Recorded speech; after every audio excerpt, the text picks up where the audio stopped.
할렐루야. 주의 은혜 가운데 오늘 또 축복 가운데 살고 또 그리스도의 이름으로 또 하나님 여호와의 권세로 승리하는 삶을 살고 오늘 밤에 예배하기 위해서 나오신 줄로 믿습니다. 하나님의 놀라우신 은총, 그의 힘은 우리의 믿음의 삶에서 확인됩니다. 오늘 우리가 시편 말씀을 좀 나누면서 하나님의 그 능력을 찬송하길 바라는데요, 오늘 시편 54편 1절 이하의 말씀을 가지고 구원의 노래라는 제목으로 은혜를 나누고자 합니다. 한번 따라서 합시다. 우리 하나님께서 우리에게 구원을 주시고 능력을 주십니다. 할렐루야. 우리 사진 한 장 좀 봅시다. 그림에 대한 사진인데요,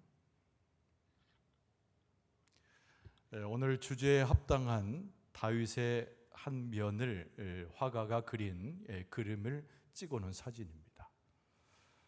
당연히 저 그림 속에 나오는 왕처럼 보이는 왕관을 쓴 이가 다윗이지요. 다윗의 삶자에서 떠날 수 없는 것이 하나님의 말씀, 그리고 그의 생애 가운데 모든 것을 즐겁고 기쁨으로 가져오게 하는 원인이 저렇게 비파와 수금의 악기를 동원해서 하나님을 찬송했던 다윗의 모습입니다. 때로는 고민될 때도 있었겠죠. 국사를 원하면서 전쟁터에 나갈 때는 위협에 처할 때도 있었을 것입니다. 그러나 저 그림에서 보여주듯이 다윗은 늘 하나님의 말씀을, 또 모든 삶을 닥치는 가운데 하나님을 찬송했던 우리 위대한 왕이고 믿음의 선배입니다. 이제 그림을 내려주셔도 돼요. 하나님의 말씀, 오늘 시편 54편은요 굉장히 실용적인 시편으로 알려져 있습니다. 매우 실용적이라는 거예요. 무엇에 쓰기에 합당하다는 뜻이죠. 자기 믿음 생활을 해나갈 때 하나님 앞에서 어려움 속에서 벗어나고자 하는 우리 몸부림이 있을 때 실용적인 믿음의 도구가 무엇인가를 오늘 시편 54편은 우리에게 가르쳐 준다는 겁니다. 우리가 믿음 안에서 어떤 삶을 살아가든 실제로 고통과 어려움 속에 있을수록 우리 가운데 가져야 할 믿음의 무기가 있어요.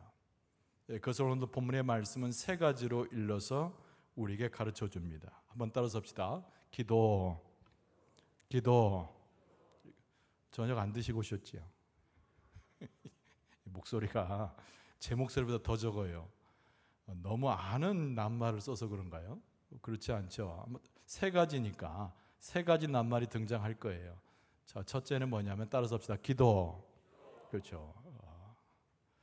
두 번째는 말씀. 그 세 번째는 찬양.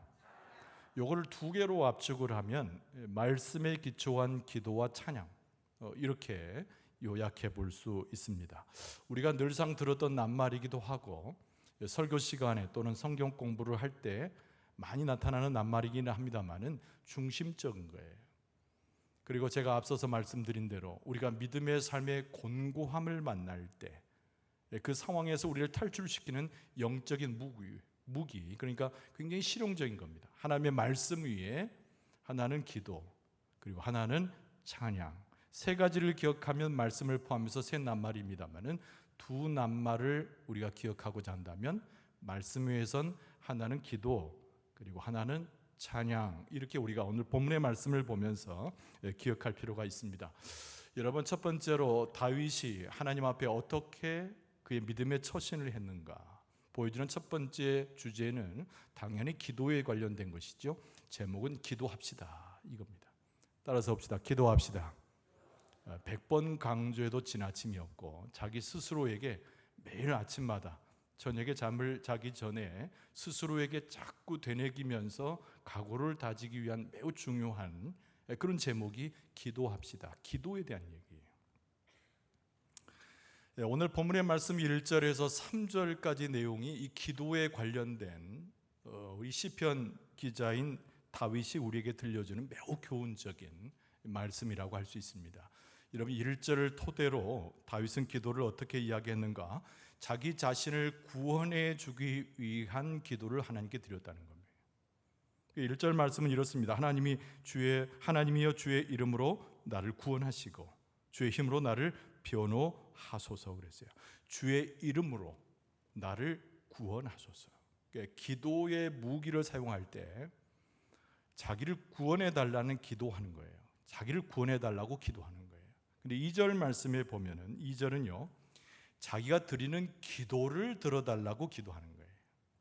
2절 말씀 보면 이렇습니다. 하나님이여 내 기도를 들으시며 내 입의 말에 귀를 기울이소서. 그러니까 1절 말씀에는 내가 고난 가운데 있으니 애워쌈을 만나고 고통 가운데 있으니 나를 구원하소서. 이게 기도 내용인데 강조해서 2절에는 내 기도가 땅에 떨어지지 않고 하나님 앞에 올려질 수 있도록 인도해 주소서라고 하는 새로운 기도인 거죠.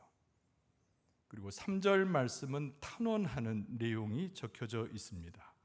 낯선 자들이 일어나 나를 치고 포악한 자들이 나의 생명을 수색하며 하나님을 자기 앞에 두지 아니하였음이니이다. 내가 그래서 하나님께 기도한다는 거죠.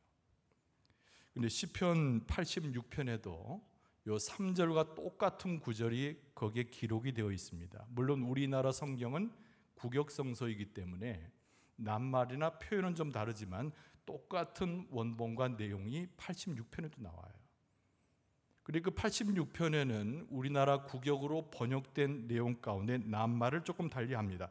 오늘 여기 3절에 나온 데는 낯선 자들 그랬는데 시편 86편에는 경건하지 아니한 교만한 자들 이렇게 표현하죠. 공통적으로 번역한 부분에 있어서는 악한 자들, 포악한 자들이라 했고 역시 시편 86편에도 포악한 자들 그리고 덧붙여서 그 의미로는 하나님을 떠나 있는 무자비한 사람들 이렇게 보충해서 설명합니다. 지금 다윗을 괴롭히고 있고 고난 가운데 넣어버린 사람들을 다윗이 뭐라고 지칭합니까? 하나님을 떠나 있어서 내게는 낯선 자들이고 하나님 앞에서는 교만한 자들, 그들의 행동은 포악해서 자비를 도무지 찾을 수 없는 무자비한 자들 이렇게 그들을 지칭하고 있어요. 다윗은 왕이잖아요. 힘을 가지고 있는 사람이잖아요.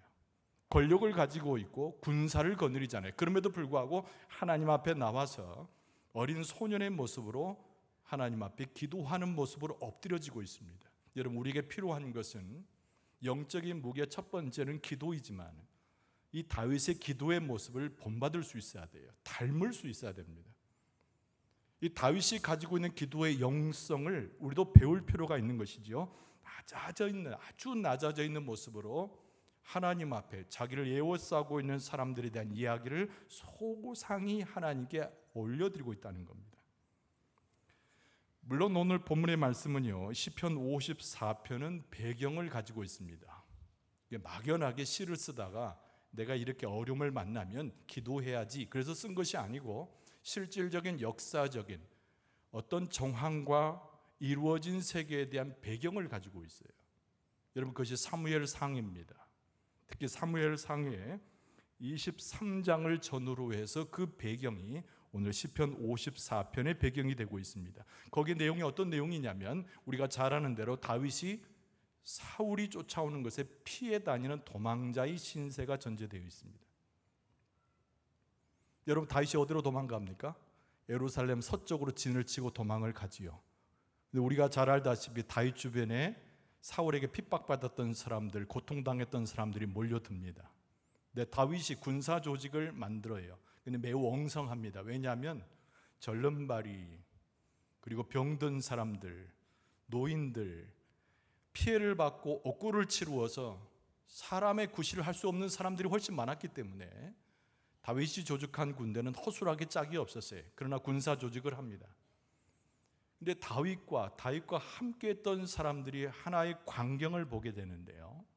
그들이 머물러 있었던 산지 옆에 그일라라고 하는 한 마을이 있었던 거죠. 그런데 이 마을의 구성원들은 대부분이 농민들입니다. 군사도 없지요. 힘도 없어요.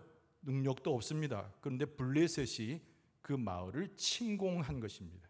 그것이 사무엘상 23장 전후에 나오는 하나의 전투 이야기입니다. 이런 블레셋이라고 하는 것은 성경에서 매우 긍정적이지 못합니다. 블레셋은 하나님을 부정할 뿐만 아니라 무자비한 사람들의 아주 대표적인 족속이 블레셋 족속이죠. 이 그일라라고 하는 조그만 마을을 침공해서 들어가는데 살육하고 도륙합니다. 재산을 빼앗습니다. 그리고 양식을 빼앗아서 그들의 것으로 삼습니다. 노력하는 그들의 모습을 보고 다윗은 매우 안타깝게 여기죠.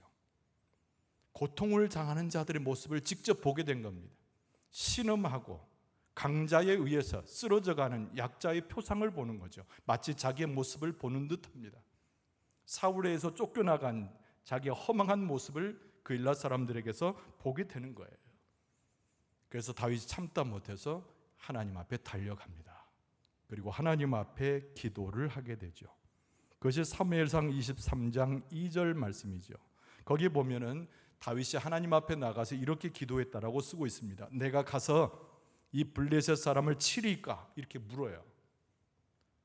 군사를 가지고 있긴 했는데 엉성하게 짝이 없는데도 불구하고 의협심과 하나님을 향한 믿음이 충만했던 다윗이 군사를 이끌고 달려가기에 앞서서 하나님 앞에 먼저 구하고 있는 겁니다.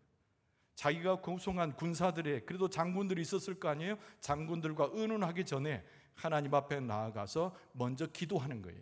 그 사무엘상 23장 2절은 뚜렷하게 말합니다. 내가 가서 이 블레셋 사람들 치리까? 하나님 앞에 그렇게 질문하는 거죠. 하나님께서 의외의 답변을 주십니다.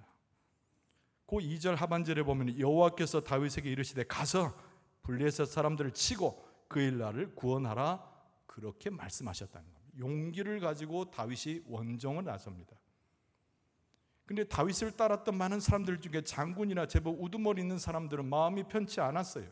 다윗의 이 행동에 대해서 불만스러웠습니다. 왜냐하면 자기들의 군사력도 약할 뿐만 아니라 지금 사울에 의해서 뒤쫓김을 받고 있는데 구태여 블레셋과 전쟁을 벌여가지고 더 어려운 상황을 만들기를 원하지 않았다는 거죠. 특히 다윗과 다윗을 따랐던 사람들은 운둔해서 숨어 있는 것이잖아요. 근데 전쟁에 참여하게 되면은 사울의 눈에 띄게 될 것이라고 하는 아주 쉬운 판단을 하게 됩니다. 불만이었어요. 그럼에도 불구하고 다윗이 제일 먼저 무엇을 했다고요? 하나님 앞에 가서 기도했다는 겁니다. 그리고 하나님의 응답을 받고 왔어요. 아무도 거기에 대해서 반론을 제기할 수가 없었고 다윗을 따라서 그일라 그 마을로 가서 블레셋과의 전투를 벌이게 됩니다. 여러분 어떻게 됐을까요? 당연히 그 전쟁에서 대승하게 되는 줄로 믿습니다. 할렐루야. 다윗이 훌륭해서가 아니에요. 아까 제가 누누이 설명했잖아요. 저른바리들, 노인들, 아무것도 육체적으로 할 수 없는 사람들이 대부분이었던 다윗의 군사들이었어요. 그러나 중요한 것은 다윗의 기도가 있었고 하나님의 긍휼하심이 여기시는 마음, 하나님의 성품을 담았던 이 다윗의 기도, 하나님께서 들으셔서 하나님께서 허락하심으로 그 전쟁에 참여하여서 무시무시한 블레셋을 물리치고 그일라를 구원하게 되었습니다. 그래서 사무엘상 23장 5절에 보면 이렇게 기록하고 있어요. 다윗과 그의 사람들이 그일라로 가서 블레셋 사람들과 싸워 그들을 크게 쳐서 죽이고 그들의 가축을 끌어오니라. 다윗이 이와 같이 그일라 주민을 구원하니라. 할렐루야. 제가 여러 번 말씀을 드렸잖아요. 하나님의 말씀을 읽어드리면 아멘 좀 크게 하라고. 할렐루야. 그렇죠. 저녁 못 드셨더라도 점심은 드셨을 거 아니에요. 소화를 잘해야 저녁도 하나님께 감사하면서 잘 드실 수 있습니다. 여러분 하나님의 말씀이 선포될 때 그 말씀을 먹어야 그 말씀이 여러분에게 생명의 양식이 되고 그 말씀을 받아들여서 새겨야 그 말씀이 여러분을 구원하는 하나님의 권세가 될 줄로 믿습니다.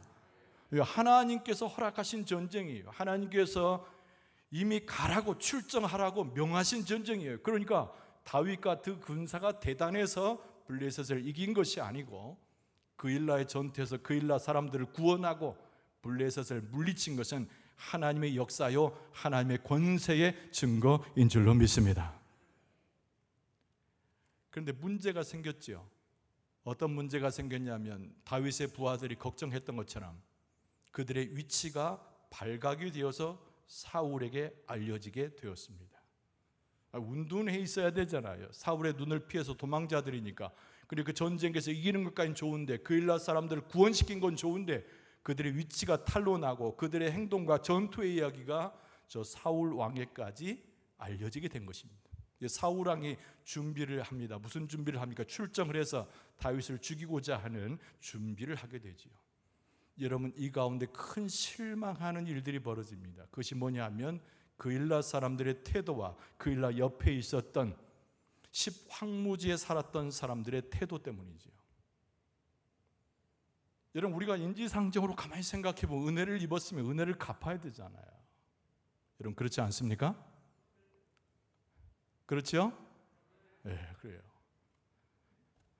배은망덕한 것은 하나님의 성품이 아니고 하나님의 백성의 성품도 아닙니다. 그런데 여러분, 그일라 사람들이 걱정을 하는 거예요. 이 사울의 그 누군가가, 어느 전령사가 다윗의 승전보를 알려주게 되었을 때 사울이 이곳으로 쳐들어온다고 하는 소식이 들리자 그일라 사람들의 마음이 요만큼해집니다. 그 10광야에 있었던 10사람들이라고 알려지는데요, 이 사람들은 레위 후손들이에요. 정확히 말하면 하나님의 백성들의 가지 속에서 난 사람들인데, 여러분, 그들도 배반하여 오히려 사울에게 달려가서 다윗의 이 처지에 대해서 일러주고 사울이 올 것을 종용하는 배반자의 무리가 나타나게 됩니다. 그래서 어떻게 됩니까? 너무나 놀랬죠, 다윗이. 그래서 하나님 앞에 가서 또 기도하게 됩니다. 사무엘상 23장 12절에 보면은 이렇게 말씀하고 있어요. 다윗이 이르되 그일라 사람들이 나와 내 사람들을 사울의 손에 넘기겠나이까? 하나님께 그렇게 물어요. 설마 하는 마음이죠. 그일라를 구원해 주었는데 이 작고 볼품없는 그일라 사람들을 생존시켜 주었는데 그 사람들 가운데 혹시 첩자가 생기고 내 모든 전투력과 모든 것을 혹시 사울에게 일러서 우리로 하여금 패배길로 이끄는 그런 일을 그 사람들이 주장하리까? 라고 묻는 거죠. 하나님께서 뭐라고 말씀하셨을까요? 내가 그들의 입을 막으리라? 이렇게 되면 얼마나 좋겠어요. 여러분, 12절 사무엘상 23장 12절 하반절에 보면은 하나님께서 다윗에게 이렇게 답변하십니다. 여호와께서 이르시되 그들이 너를 넘기리라 하신지라. 아멘 안 하셔도 돼요.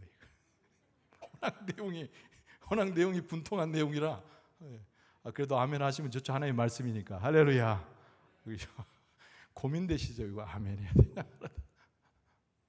그일라 사람들이 배반한 이야기를 하나님께서 미리 예측하셔가지고 미리 다 하시면서 다윗에게 그래, 그네들이 배반할 거야 라고 답변해 주신 겁니다.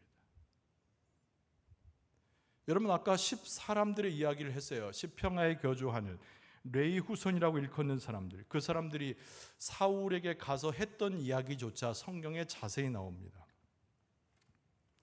사무엘상 23장 19절 이하의 말씀인데요, 그들이 사울에게 이르되 그때 10사람들이 기브아에게 이르러 사울에게 나와 이르되 다윗이 우리와 함께 광야 남쪽 하길라 산 숲을 요새에 숨지 아니하였나이까? 그러한즉 왕은 내려오시기를 원하시는 대로 내려오소서.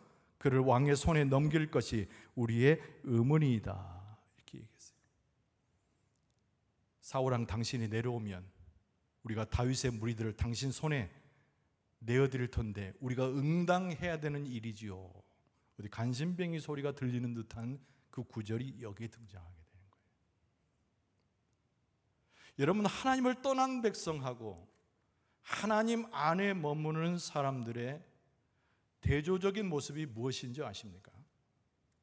하나님을 철저히 믿고 기도하는 사람하고 세상을 의지하는 사람의 차이는 무엇이라고 생각합니까? 한마디로 말하면 배반할 수 있다 없다가 결정되는 것인데, 바로 여기에서 등장하고 있는 그일라 사람이나 10광야에 거주했던 10사람들이나 이 사람들은 배반이에요. 배반. 근데 그들에게서 배반을 가져다 준 두 가지 요소가 있습니다. 여러분, 첫 번째는 공포죠. 자기들은 힘이 없었기 때문에 블레셋을 이길 수 없어도 맥없이 그 전쟁에 패배했고 이제는 사울의 위협 앞에서 그들은 어쩔 수 없는 공포에 휩싸였다는 겁니다. 두 번째는 하나님께서 행하시는 그 역사를 영적으로 전혀 보지 못하는 거예요. 그래서 영적인 아둔함이 그들로 하여금 배반으로 이끌게 되었다는 겁니다. 은혜를 경험했음에도 불구하고 하나님의 축복을 경험했음에도 불구하고 저 작은 무리 별 볼 일 없는 군사 조직을 통해서라도 엄청난 블레셋을 이기는 과정을 봤음에도 불구하고 그들의 마음 가운데 가까이 들어왔던 공포, 그들의 마음 가운데 영적인 아둔함, 이것이 하나님의 백성을 배반하고 하나님을 떠나게 했다는 거예요. 여러분, 하나님의 백성은 어떤 사람인가? 절대 배반하지 않는 사람이에요. 여러분, 사람끼리 마음은 생각은 달라질 수 있으나 누구를 배반해서는 안 됩니까? 하나님을 배반하지 말아야 되죠. 하나님은 우리에게 공포를 넣어주신 분이 아니고 신뢰와 확신을 넣어주시는 아버지 하나님이신 줄로 믿습니다. 하나님의 역사 가운데는 우리를 눈을 뜨게 해서 영적인 아둔함으로부터 지혜롭게 하시며 하나님을 의지하게 하시며 언제라도 하나님을 인정하는 믿음의 마음을 우리가 허락하신다는 거예요. 다윗은 자기 따르는 군사들이 별 볼 일 없었음에도 불구하고, 자기는 도망자의 신세였음에도 불구하고 다윗은 그들과 철저히 달라서 아무도 두려워하지 아니하고 하나님의 역사 가운데 하나님이 응답하시면 모든 것을 할 수 있다고 영적인 안목 가운데서 믿음을 세운 사람이 바로 다윗이었다는 거죠. 여러분, 사무엘상 23장 이하에는 어떤 상황으로 전개된지 여러분 아십니까? 사울왕이 실제로 그곳에 당도하게 됩니다. 그일랏 사람들의 배반, 십광야에 있었던 십민족들의 배반, 그리고 다 정보를 주어서 사울이 큰 군사를 이끌고 그곳에 들어오게 돼요. 그러나 사울은 패배하게 됩니다. 헛수고하고 돌아가게 되죠. 오히려 옷자락을 베이고 자기의 목숨이 다윗의 손아귀에 있었음을 깨닫고 패잔병처럼 돌아가게 됩니다. 근데 성경 말씀에 매우 중요한 한 부분, 사무엘상 23장에서 제일 중요한 부분, 그것이 14절 하반절 말씀, 이것까지 보면 사무엘상 23장에 되어지는 모든 전개사장의 이 모든 결론이 거기에 있어요. 이런 14절 하반절에 사울이 매일 찾되 그랬습니다. 사울이 매일 찾되 하나님이 그를 그의 손에 넘기지 아니하시니라. 할렐루야. 여기서 아멘 할 수 있기를 바랍니다. 그렇죠. 마음껏 아멘 하세요. 아까 그일랏 사람들이 이야기를 듣고 속상해서 아멘이 안 나왔다면 오늘 이 말씀을 갖고 아멘이 안 나오는 것도 이상합니다. 사울이 열심히 찾아다녀요. 사울이 칼과 창을 들고 다윗을 죽이려고 해요. 그의 군사력은 다윗이 가지고 있던 것과 비교할 수 없을 정도로 엄청난 것이었단 말이에요. 그일랏 사람들도, 은혜를 받았던 그일랏 사람들도, 시평야에 있었던 사람도 전부 다 사울의 수중에 들어갔어요. 다윗의 편은 아무도 없고 연약한 사람, 미련한 사람, 훈련받지 못한 군사들, 쫄개들처럼만 있었지만은 하나님께서 담대하게 사울을 이길 수 있는 능력과 권세를 바로 다윗에게 허락하여 주신 줄로 믿습니다. 누가요? 그일랏 사람도 아니고 십사람도 아니고 사울에게서 배반한 혹시 그 누구도 아니고 성경 말씀에 기록된 대로 사울이 열심히 매일 찾았지만 하나님이 그를, 다윗을 그의 손에 넘기지 아니하셨기 때문에 오히려 그 전쟁에서 사울을 부끄럽게 하는 하나님의 이 다윗의 승전보를 허락해 주신 줄로 믿습니다. 이것이 다윗의 엄청난 체험인 거죠. 그래서 오늘 본문의 말씀 시편 54편에는 내가 어려움 가운데 있을 때 나의 무기가 무엇인가? 내가 고통 가운데 있을 때 나를 벗어나게 하는 무기가 무엇인가? 그것은 두 가지 무기인데 말씀 위에선 기도라고 하는 거예요. 하나님의 약속의 말씀에선 기도라고 하는 거예요. 나는 기도만 했다는 거죠. 나는 가질 것 없고 내세울 것 없고 힘을 자랑할 것이 없는데 나는 오직 하나님께만 기도했다는 거예요. 그것이 오늘 본문의 말씀 1, 2, 3절에 나오는 다윗의 위대한 기도에 대한 가르침과 고백인 것입니다. 여러분, 우리가 어려울 때 우리가 기억해야 할 두 번째 영적 무기는 뭐냐면 찬양하는 거예요. 오늘 두 번째, 찬양합시다. 이렇게 제목을 잡아봤는데 따라서 합시다. 찬양합시다. 찬양합시다. 그냥 힘들어도 찬양하고 어려워도 찬양하고 고통 속에 찬양하고 소망이 안 보여도 찬양하는, 여러분, 세상적 노래는 즐거워야 노래가 나오고 내 마음에 배가 불러야 노래가 나오는 것이지만 찬양이라고 하는 것은 오히려 힘들 때, 어려울 때, 고난스러울 때 하나님의 능력이 오는 통로로서 하나님 우리에게 찬양하는 심령과 마음을 허락해 주신 줄로 믿습니다. 여러분, 다윗은 자기 자신을 핍박하는 원수로부터 하나님께서 구원해달라는 기도를 드리면서 동시에 하나님을 찬송했는데 무엇을 찬송했느냐가 훨씬 중요합니다. 막연하게 찬송한 것이 아니에요. 그저 그렇게 좋은 어떤 은유를 따라서 찬송한 것이 아니라 하나님의 이름을 분명히 알고 하나님의 역사를 분명히 알고 다윗은 노래하기를 하나님의 위대한 이름을 찬송했다는 거예요. 여러분, 이것이 무척 중요합니다. 하나님을 떠난 사람들은 어떤 사람입니까? 하나님을 부정하는 사람은 어떤 사람입니까? 오늘 말씀의 배경이 되고 있는 사무엘상 23장에 나오는 사울왕이 하나님을 몰랐습니까? 하나님을 아는 자였어요. 하나님께 뽑혀서 첫 번째 이스라엘의 초대 왕이 된 사람이에요. 그런데 사울왕의 큰 허물은 뭐냐면 하나님을 찬양하지도 않았고 하나님을 인정하지도 않았고 자기의 삶의 모든 영광을 하나님께 드리는데 실패했던 사람이 사울왕인 거예요. 오늘 본문의 말씀에 다윗은 무엇에 성공했는가? 기도와 더불어서 찬양하되 하나님 앞에 자기의 삶의 모든 역광 가운데 영광을 돌리는 하나님의 이름을 드높이는 것에 성공한 사람이 바로 다윗인 줄로 믿습니다. 여러분, 우리가 출애굽기 3장에 보면은 대단한 하나의 그 광경이 나와요. 그게 뭐냐면 모세가 80세 되었을 때 미디안 광야에서 그저 그렇게 목동으로 생활을 하는데 하나님께서 어느 날 호렙산에서 불타는 떨기나무 아래 모세를 부르시는 장면이 출애굽기 3장에 나옵니다. 도대체 당신이 누구이길래 당신의 이름도 모르는데 내가 애굽으로 가랴 하리까? 라고 모세가 묻지요. 그때 하나님께서 하나님 당신의 이름을 가르쳐 주세요. 근데 그 이름보다 더 중요한 것이 출애굽기 3장 15절 하반절의 말씀입니다.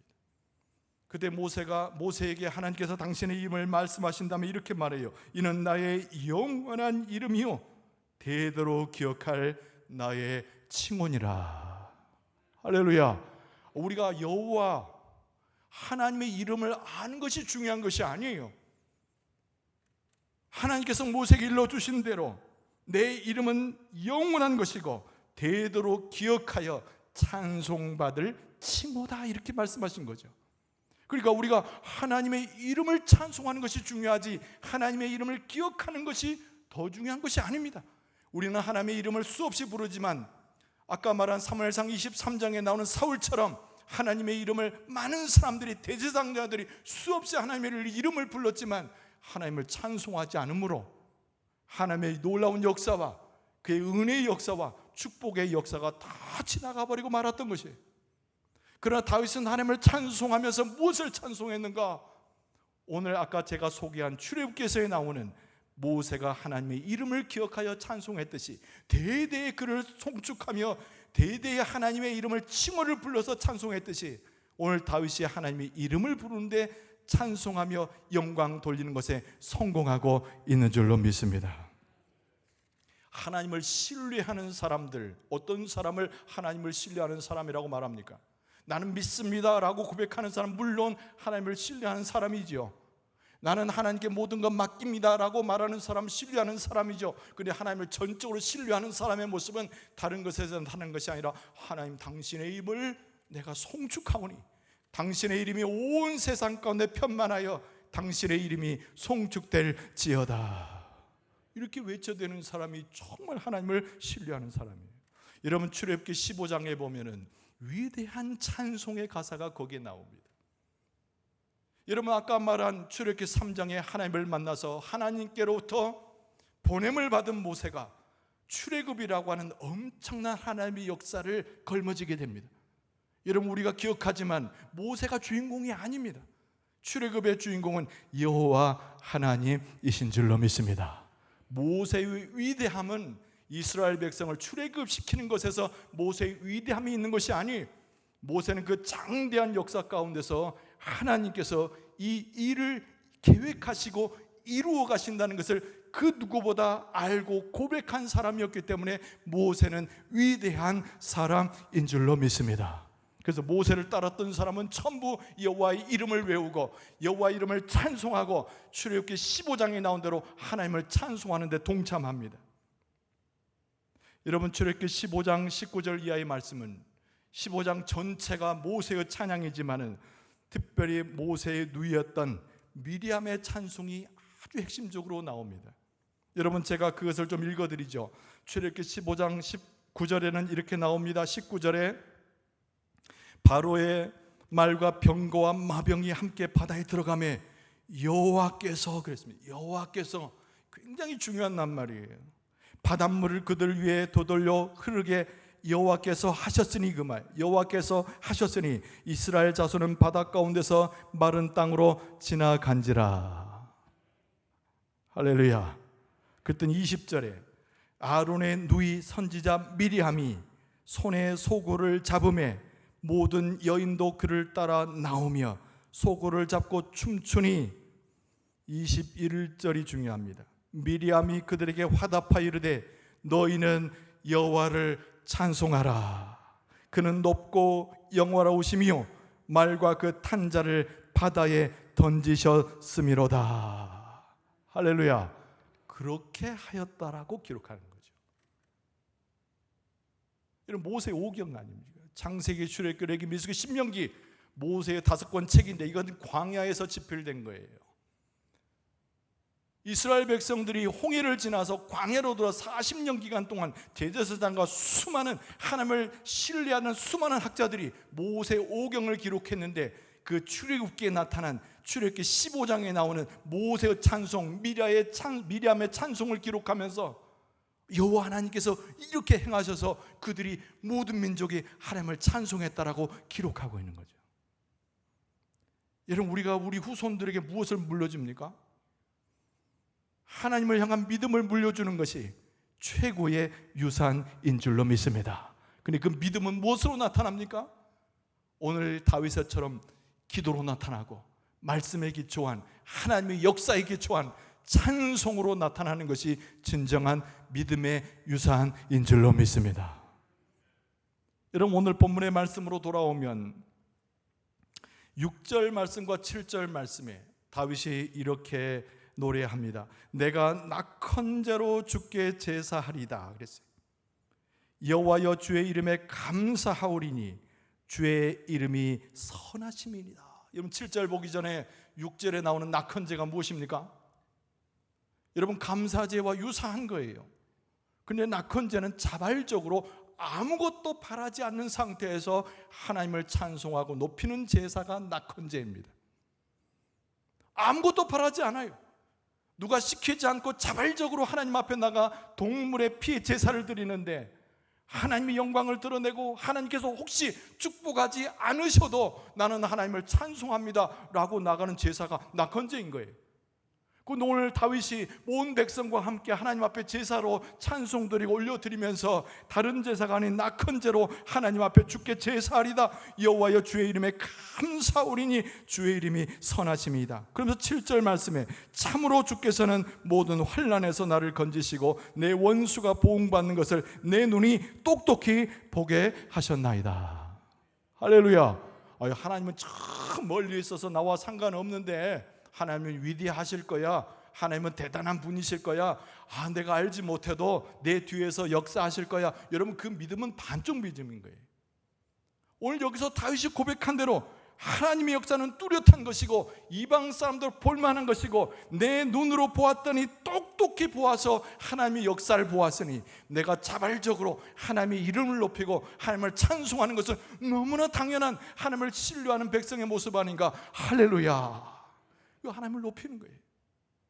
이 찬송이 우리의 찬송이 되어야 됩니다. 이 찬송이야말로 영적 무기의 최고의 무기인 것이고, 하나님의 놀라운 능력과 권세가 들어오는 하나님의 영적인 통로가 되는 줄로 믿습니다.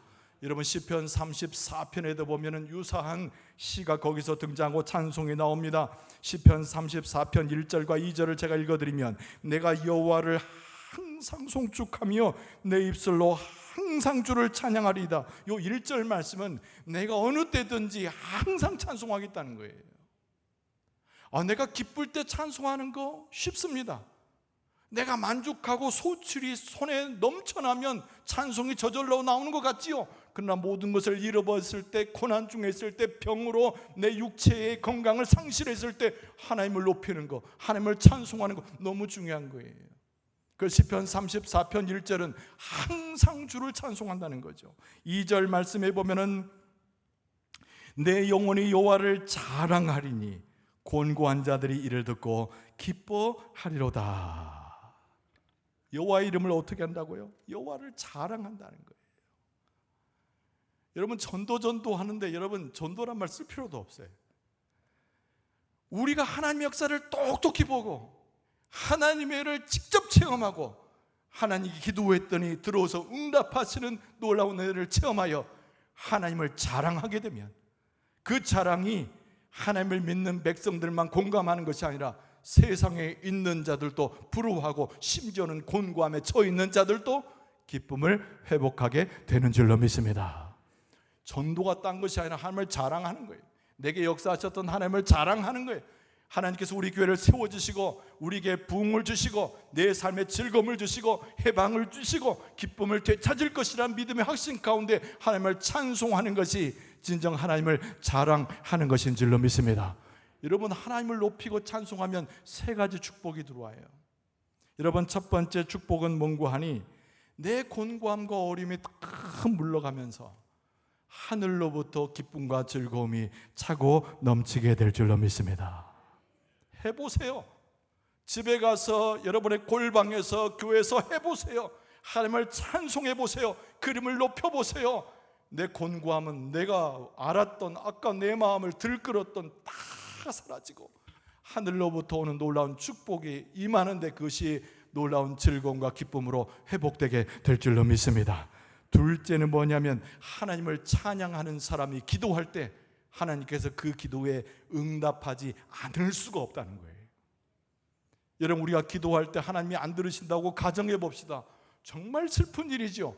우리가 하나님 앞에 기도했는데 하나님이 외면한다고 가정해 봅시다. 정말 우리 삶의 고통도 그런 고통이 없을 거예요. 그러나 찬양하며 하나님을 자랑하며 하나님을 인정하면서 기도하는 기도는 하나님께서 100% 들어서 좋은 것으로 응답해 주실 줄로 믿습니다. 세 번째 축복이 뭐냐면은 모든 환난 속에서 우리를 구원하는 능력을 가져다 준다는 거예요. 여러분, 어린아이를 키워서 잘 알지만 왜 부모의 도움이 필요합니까? 어린아이는 모든 것에 있어서 부족하기 때문에 그런 거예요. 할 수 있는 게 몇 가지가 안 돼요. 그래서 어린아이의 마음에는 항상 엄마를 의지하는 마음이 있습니다. 아버지를 의지하는 마음이 있습니다. 예수님께서도 그러셨어요. 그런 아이와 같지 않으면 천국에 들어갈 자가 없다고 그러셨어요. 우리가 하나님 앞에 괜히 스스로를 자랑하고 자기 스스로를 높이는 자고함에 빠지고 하나님의 놀라운 역사를 부정하게 되면 거기에는 그 어떤 역사도 나타나지 않아요. 그러나 하나님 앞에 엎드려져서 환난에 있사오니 하나님 나를 구원하실 리가 오직 당신뿐입니다. 할렐루야. 나는 어린아이와 같습니다. 나는 힘이 없습니다. 나는 지혜가 없습니다. 하나님께 기도하고 하나님을 높여드리고 그분의 능력을 찬송하게 되면 하나님께서 어린아이를 돕는 부모의 심정으로 우리를 환난 속에서 꺼내주시고 능력 있게 하셔서 응답하여 주시고 고쳐주시고 권세의 능력으로 함께 하실 줄로 믿습니다. 여러분, 두 가지를 고백해야 됩니다. 하나님은 언제라도 우리를 돕는 분이에요. 이 말을 덧붙여서 이렇게 생각해야 됩니다. 우리를 돕는 이는 오직 하나님만 우리를 도우시는 줄로 믿습니다. 또 한 가지 기억합시다. 하나님은 우리의 생명을 붙잡아 주시는 분이에요. 근데 여기다 말을 붙여봅시다. 우리의 생명을 붙잡을 수 있는 분은 오직 우리 하나님 아버지 뿐인 줄로 믿습니다. 이 철저한 믿음이 있어야 기도할 수 있고 찬송할 수 있고 하나님의 권세를 경험할 수 있는 것입니다. 여러분, 우리는 하나님 앞에 온전함으로 서 있는 사람들이, 우리는 어려움이 있어도 하나님을 절대 잊어버릴 수 없는 사람들입니다. 오늘 다윗은 우리에게 무엇을 가르쳐 줍니까? 세 가지 낱말로 하면 기도요, 말씀이며 찬양이지만 두 가지 말로 말하면 말씀 위에 있는 기도와 찬양인 것이죠. 다윗은 그 놀라운 하나님의 역사를 경험하면서 하나님을 인정하고 높이는 데 주저하지 않았던 우리 믿음의 선배들입니다.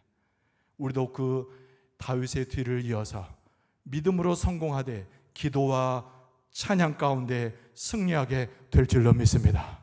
다시 한번 주의 말씀을 새기면서 참된 기도로 나가고 하나님을 끝없이 찬송하면서 하나님의 능력의 그 구원의 능력을 경험하는 그 노래로서 하나님께 화답하는 여러분과 저의 모습 되어줄 수 있기를 주의 이름으로 축원합니다.